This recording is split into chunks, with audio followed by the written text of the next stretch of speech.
Good morning, everybody. Thank you for joining us early today. We have a very busy day, so we wanted to kick off the week right this morning after a great trip last week. It's good to see all of you back in Washington. This afternoon in the Rose Garden, President Trump, alongside First Lady Melania Trump, will sign the Take It Down Act into law. First Lady Melania Trump was instrumental in getting this important legislation passed.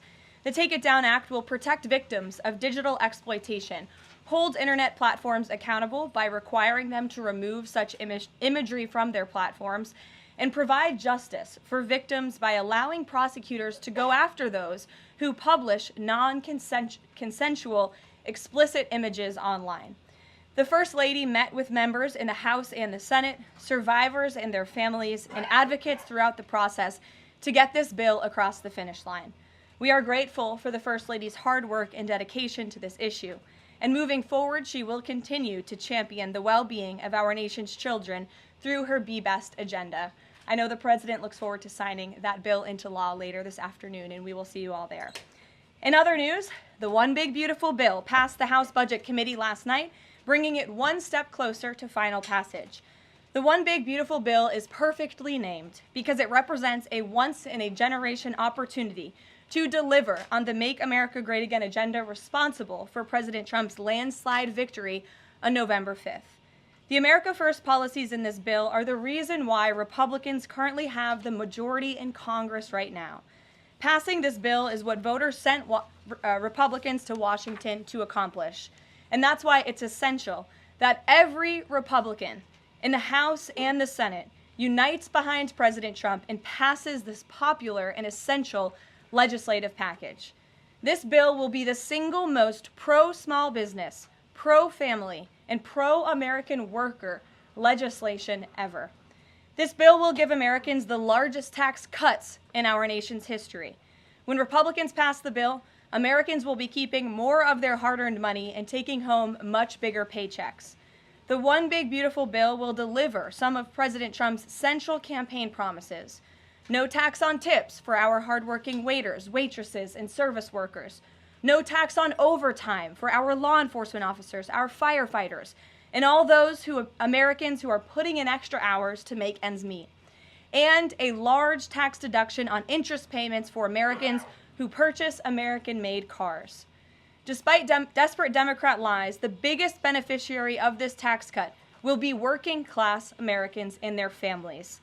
Americans earning between $30,000 and $80,000 per year will pay about 15% less in taxes after this legislation is passed. And according to a brand new paper from the White House Council of Economic Advisors, the average family with 2 children's take-home pay will be up to $13,000 higher because of the increase in wages and reductions in tax obligations. The CEA study also said that the average overtime worker receives a tax cut of roughly $2,000. Again, this is great news for our nurses, our police officers, and all those who work overtime to make ends meet across our country. Put simply, President Trump's One Big Beautiful Bill will be a boon for working-class America. This One Big Beautiful Bill is also pro-family. It will increase the child tax credit to $2,500 per child, establish optional savings account for newborn babies with a $1,000 credit added, and strengthen paid family leave. This bill also delivers historic tax relief to America's seniors by allowing middle and low-income Social Security recipients to deduct an additional $4,000 in payments from their taxable income. If Democrats get their way and the Trump tax cuts are not extended, Americans will face the largest tax hike in history to the tune of $4 trillion. Republicans must not side with Democrats in helping them raise taxes. The One Big Beautiful Bill also provides critical protections of Medicaid, which will strengthen and preserve the program for decades to come through common sense efforts to eliminate waste, fraud, and abuse. Medicaid will no longer be used to pay for barbaric gender mutilation procedures on minor children. And the 1.4 million illegal aliens who are currently improperly receiving Medicaid benefits will be kicked off the program to preserve it for hardworking American citizens who need it. President Trump and Republicans are protecting Medicaid benefits for pregnant women, children, disabled individuals, low-income seniors and families, and the most vulnerable Americans in our society. And that's what Democrats are so angry about. Basic Medicaid protections that will stop the funding of transgender insanity and illegal aliens from ripping off American taxpayers.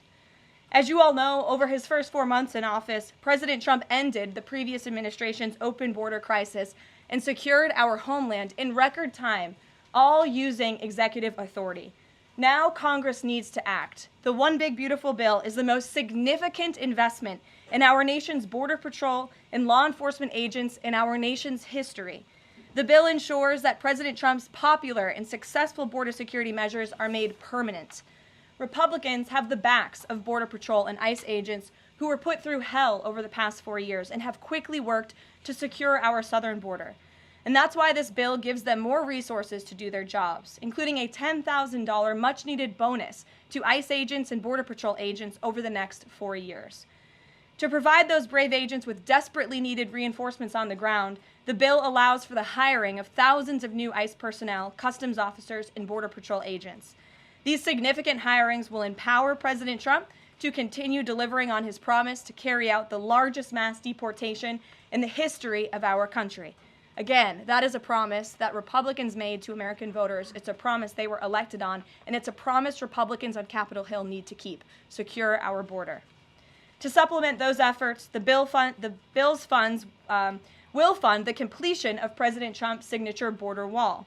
As a result, 701 miles of primary wall, 900 miles of river barriers, 629 miles of secondary barriers, and 141 miles of vehicle and pedestrian barriers will be constructed when this bill passes, along with cutting-edge technology to secure our homeland from dangerous illegal alien invaders.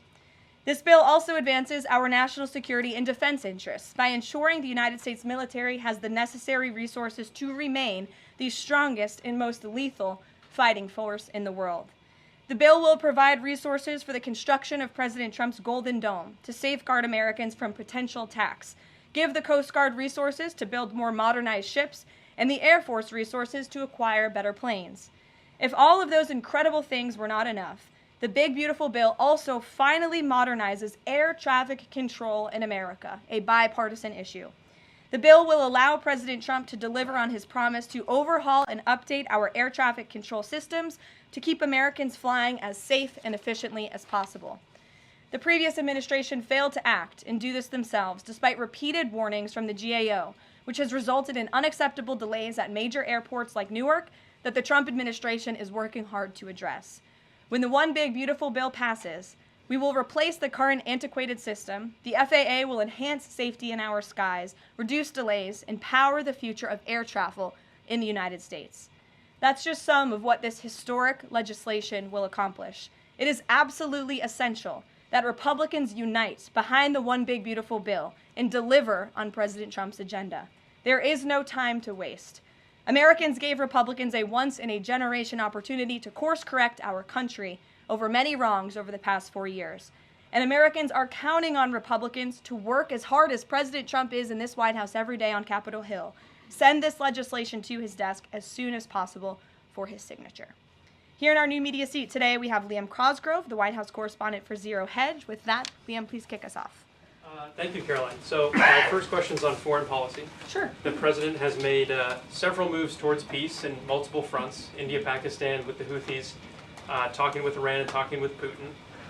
Biden didn't even talk to Putin for the entire span of the war, which is crazy considering two nuclear powers were engaged in a proxy war. So I do admire these moves by the current president, I'll be honest. However, as of today, we are still funding both Israel's and Ukraine's wars. So can Americans expect to finally be done financing foreign wars at some point? Do you consider that one of the president's goals? Well, I think I can summarize the president's foreign policy agenda with 2 words: America first. And that means putting the American people and the American taxpayer first. And that's why the president is moving as quickly as he possibly can and working overtime to end these conflicts in both Israel and in Gaza, and also the Russia-Ukraine war. As you all know, the president will be speaking with Putin at 10 o'clock. He plans to call President Zilinski when that call concludes. I spoke to the president about that call at 10 o'clock. I don't want to get ahead of those very important conversations, but of course you will hear directly from the president or me after those calls conclude today. So you can expect that. As for Israel and Gaza, the president continues to not only himself but his national security team engage in talks on both sides of this conflict. The president made it very clear to Hamas that he wanted to see all hostages released. And last week, when we were flying out of town, there was great news on that front with the return of Eden Alexander, who is the last remaining hostage in Gaza. So to answer your question, the president is always thinking about the American people, the American taxpayer first. He wants these conflicts to end, not just to save money, but most importantly, to save lives. Thank you. And my only other question for you is, so over the weekend, President Trump posted Truth Social a video highlighting what most people call the Clinton body count, which is the strange number of suicides that seem to happen in Clinton circles. I have a headline here from the Washington Post that said, Trump peddles false conspiracy theories tying the Clintons to several deaths. So I just wanted to highlight real quick, this wasn't in Trump's video, but this is from the Arkansas Times, and it's the death of Mark Middleton, who was a former Clinton White House aide, who was found dead on a Clinton Foundation property. And I'll just quote from the Arkansas Times. Middleton apparently shot himself in the chest with a shotgun and also hung himself from a tree with an extension cord. So I have no idea how somebody commits suicide that way, but if the Washington Post is here, maybe you can enlighten us as to how that was actually a suicide. So anyways, that's just a lead into my question about the most famous Clinton-related suicide, which is that of Jeffrey Epstein. There's still a lot of questions around that case. You've released phase 1 of the Epstein files.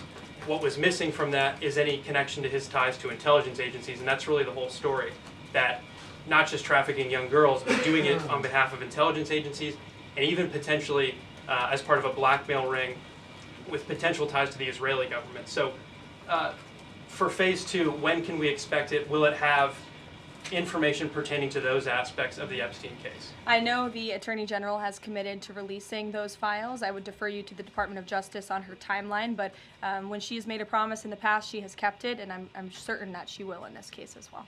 Rachel. Thanks so much, Karoline. The president set a 2-week deadline for Ukraine and Russia to negotiate a deal. That time is now up. Does the president intend to set a new deadline on this call with President Putin? And how much longer is he willing to give these talks? Yeah, I don't want to get ahead of the specifics of the conversation the president will be having with President Putin in less than an hour this morning. But he has made clear throughout the entirety of this conflict, since he inherited it from Joe Biden. Don't forget, this is a war that began because of the previous administration's incompetence and weakness, and President Trump is working very hard to fix it. He has made it clear to both sides that he wants to see a peaceful resolution and a ceasefire as soon as possible. But as for specifics on a timeline, I won't get ahead of the president. And just on the goals for this call in particular, is the goal to get Putin to agree to a ceasefire? Is the goal to lead to some sort of in-person negotiations with Putin and the president? Well, I think, again, we'll see how the call goes, and the president has made it clear his goal is to see a ceasefire and to see this conflict come to an end. And he's grown weary and frustrated with both sides of the conflict. The president and his team have put an enormous amount of effort in solving this very complicated war that, again, began because of the last administration's weakness. Does he still want to meet Putin personally? I think the president would certainly be open to that, but let's see how this call goes today. What's the status of the secondary sanctions package? The president's been talking about that. You haven't imposed them yet, but is that still on the table? I think everything's on the table, yes, and again, I won't get ahead of the president in any commitments or decisions, but certainly it's something he's been looking at and discussing. Elena. Hi, Ken. I want to ask you about the House budget bill. So does the president agree with Republicans behind this bill that Medicaid work requirements should be implemented as soon as 2026? So the president wants to preserve and protect Medicaid for Americans who this program was intended for, the most vulnerable in our society: pregnant women, low-income families, seniors, those who truly need these benefits. And it should be going to people who physically cannot work. We want to see able-bodied Americans at least working 20 hours per week, whether that's part-time or full-time, whether that's even looking for work or volunteering for 20 hours a week if they are receiving Medicaid. These are common sense provisions. These are common sense changes that were actually introduced by former Democrat President Clinton. They've been supported by every Democrat president since, including the previous president, Joe Biden. But again, these are common sense reforms to ensure that those that this program was intended for receive those benefits. And then just a quick follow-up. Is the president okay with this bill adding to the deficit? This bill does not add to the deficit. In fact, according to the Council of Economic Advisors, this bill will save $1.6 trillion. And the president absolutely understands and hears the concerns of fiscal conservatives and of Americans who want to get our fiscal house in order. That's what the intention of this bill is. There's $1.6 trillion worth of savings in this bill. That's the largest savings for any legislation that has ever passed Capitol Hill in our nation's history. The next bill that even comes close was $800 billion. That's less than half of the savings that we see in the One Big Beautiful Bill. And so the goal of this bill is to produce economic growth, to cut taxes, and to get our fiscal house in order. And this is the right step in the right direction towards doing that. Thanks. Edward. Yes, thanks, Kevin. And then I'll go to you. Thanks, You're guys. welcome. I want to get the president's reaction to Moody's downgrading the credit rating of the United States. Sure. Well, look, the president talked about this over the weekend. The Secretary of Treasury also talked about it. When you look at the world has confidence in the United States of America and our economy once again. The president just last week secured trillions of dollars in investments from countries in the Middle East. We have seen trillions of dollars of investments flowing into our economy since the president took office. That is because America or people around the world have confidence in the United States of America. And if you also just look at the raw economic data that we're seeing, last week when we were out of town, inflation dropped once again. Oil prices are dropping, gas prices are dropping. The president has added nearly 500,000 jobs to the American economy already. So there's a lot of optimism in this economy, and the president disagrees with that assessment. And I want to ask you one more thing, if I could. On your Middle East trip, the United Arab Emirates is getting some of the most advanced AI chips, and there's agreements there.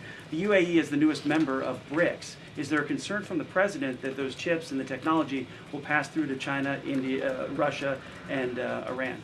Part of going to the Middle East was to ensure that the United States, that this part of the region, our Gulf partners, know that the United States of America is there for them again, and that they should be investing in the United States, not in China. And these AI agreements, particularly the one the Secretary of Commerce signed in the UAE, has security guarantees to ensure that China is not getting the advantage, but the United States is getting the advantage when it comes to AI, and that the UAE and the U.S. are working hand in hand together to invest in this space. So you read the agreements, there are security guarantees, and this was a great trip for the country, no doubt. Go ahead. Thanks, Caroline. Prime Minister Netanyahu of Israel has said today that Israel will take control of all of Gaza. Is that a goal that President Trump is comfortable with or that he supports? I'll have to talk to the president about those comments as they just came, I believe, from the prime minister this morning, and I'll let him speak on that. The president has made it very clear he wants to see this conflict in the region end. He wants all hostages to be released. He was pleased that Eden Alexander was returned home safely to his loving family. The president spoke with Eden directly while we were traveling to the Middle East last week. As for the prime minister's comments, I'll let the president himself respond to those. Sure. Two questions. One, how involved does the president intend to be directly in talking to House members about the bill over the next couple of weeks or the next week? Sure. Well, over the weekend, the president was in direct conversation and communication with the Speaker of the House. He's been very involved. He always is. He's willing to pick up the phone when he is asked to. So he'll continue to be very engaged in this process with both House members and his friends on the Senate side as well. And on former President Biden's cancer diagnosis, the president put out a very nice message on Truth Social. Has he talked to President Biden directly? Does he intend to call? What does he intend to say directly? Not to my knowledge. I don't believe they have spoken, but I'm sure the president would be open to doing that. I spoke to him last night about the former president's cancer diagnosis, and the statement that he put out was the initial reaction he had with me on the phone as well. Peter.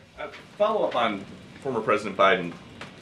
White House doctors may have missed the early stages of his prostate cancer. So is President Trump worried about the quality of care that presidents get here? Not as far as President Trump is concerned. The White House physician we have here is phenomenal, and the team of physicians that take care of the president particularly at Walter Reed Medical Center, are great. The president had his physical recently, as you know. He had perfect results. He's in very good shape. I think those of you who traveled to the Middle East with us last week can attest to the president's endurance. And by the way, I will add, we returned home from a very long and tiring trip last week. And on Saturday, where was the president? In the Oval Office working all day. He doesn't stop, he doesn't quit, he's in great health, and he trusts his physicians. Two more things. Putin ghosted everybody at these peace talks last week. As President Trump phones him today to try to figure out an end to the Ukraine war, does he think that Putin is the good guy or the bad guy?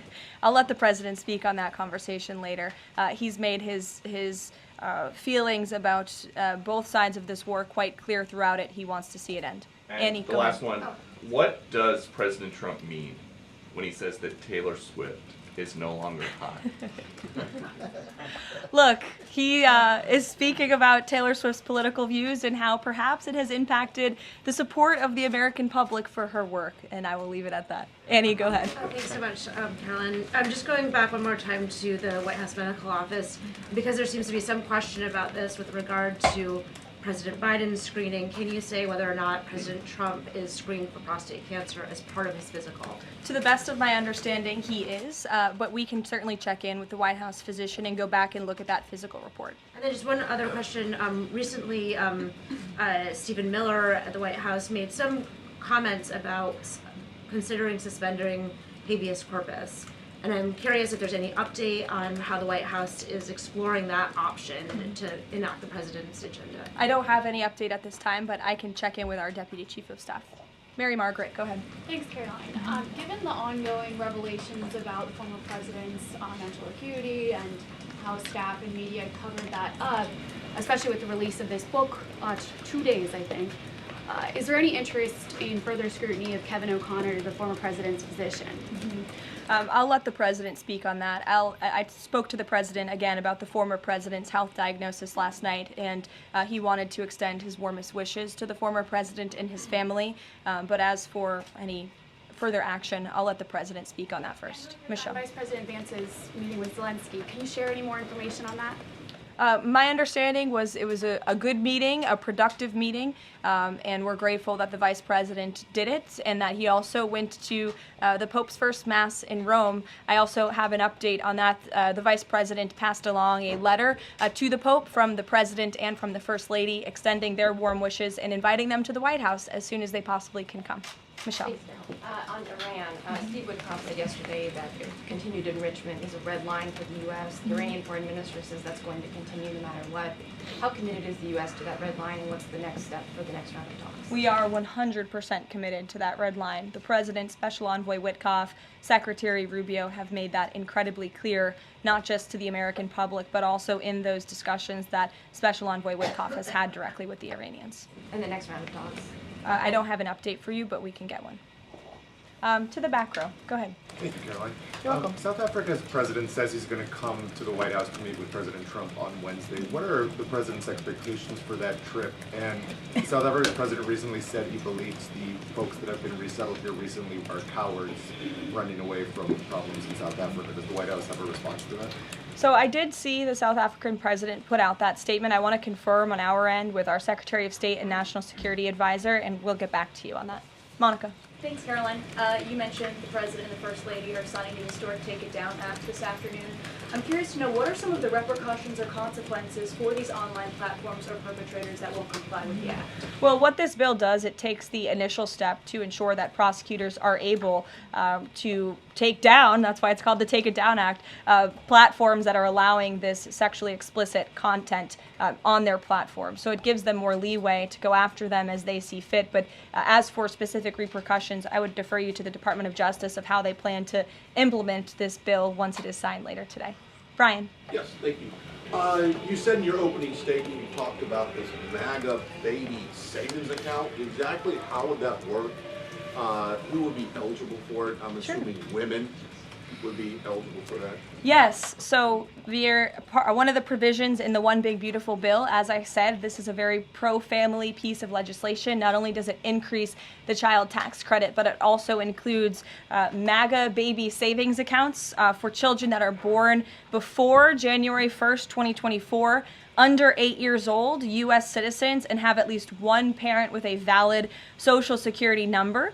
And when this tax provision becomes law, the child, if the parents seek to do this, will be set up with a savings account. Essentially, it's a 401k for a newborn baby. And child's relatives, their parents, can contribute up to $5,000 per year of after-tax dollars annually to that account. And then later in the baby's life, at age 25, savings account holders can withdraw up to the full balance of the account. Upon reaching 30, the account holders can access the full balance of the account for any purpose desired. So it's a great initiative for new parents, new mothers who want to set up this savings account for their children.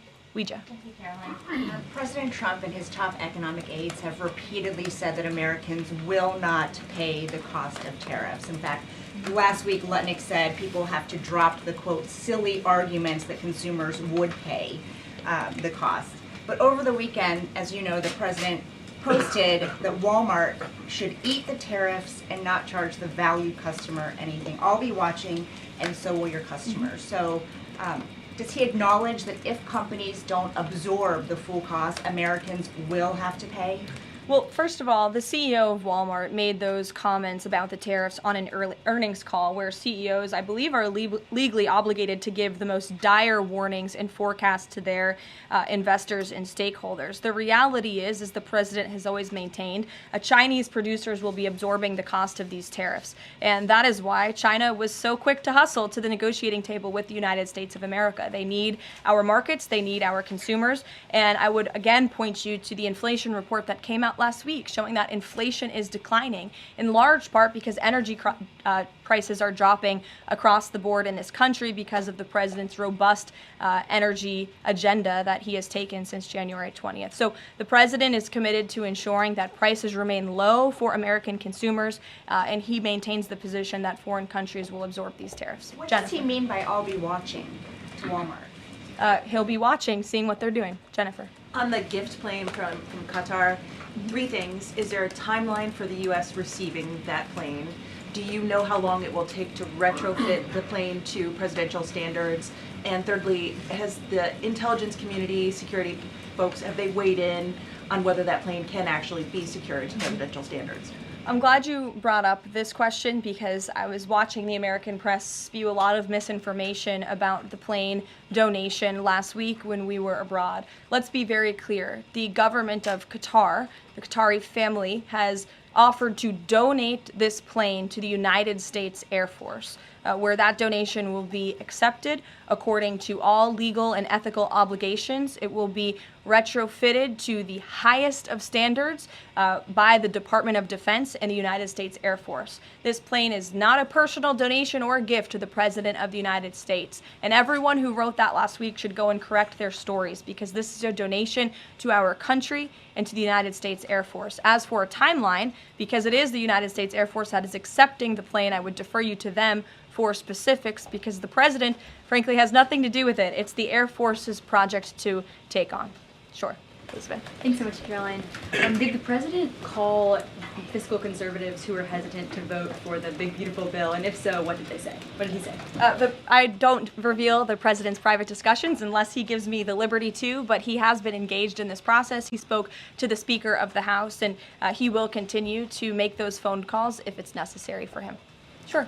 Thank you, Caroline. I'll go to both of you. Go ahead. Thank you. Any updates on Greenland? Will the president be making any trips, and do we have any details you can share with us? I don't have any future foreign trips to read out for you. We just returned home from one. But the president maintains the reasoning for Greenland's strategic purposes in the Arctic, and he continues to remain committed to the idea of obtaining Greenland in whatever means we can to advance our national security interests in the region.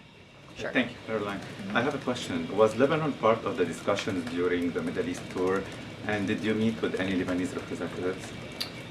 To my knowledge, the president did not meet with any representatives from Lebanon, although he did talk about the election that they recently had there and how he hopes that Lebanon can come to a more peaceful place in their country and that we drive out Hezbollah, Iranian-backed Hezbollah proxies in Lebanon to ensure peace and prosperity in that country and also for the greater Middle Eastern region. And I would just add to that before I wrap up, because the president's call will begin in a few minutes. The president's historic tour to the Middle East last week truly reset our foreign policy agenda in that region. I think actually, in fact, the Washington Post had a headline, President Trump remakes U.S. foreign policy in the Middle East. And that's absolutely true. He took a courageous and bold step to lift sanctions on Syria. He strengthened our ties with our Gulf partners, and he put Iran into a very difficult position because the United States of America is back. And I will summarize the president's trip with an anecdote that I heard directly from a member of one of the foreign delegations. I asked him how hopeful their country was when they learned President Trump won the election. And he told me when President Trump won the election, it was like the lights turned on in a dark room. For the past 4 years to the rest of the world, America was dark. We were unresponsive. We did not pick up the phone. We did not return calls. All of that has changed under the leadership of this president, and I think the world saw that last week with this historic and wildly successful trip, and the work continues. The president will be speaking to President Putin at 10 a.m., and we'll have a readout for you after that call, and we'll see you in the Rose Garden at 3 o'clock. Thanks, guys. Thanks, Caroline. Thank you, Caroline.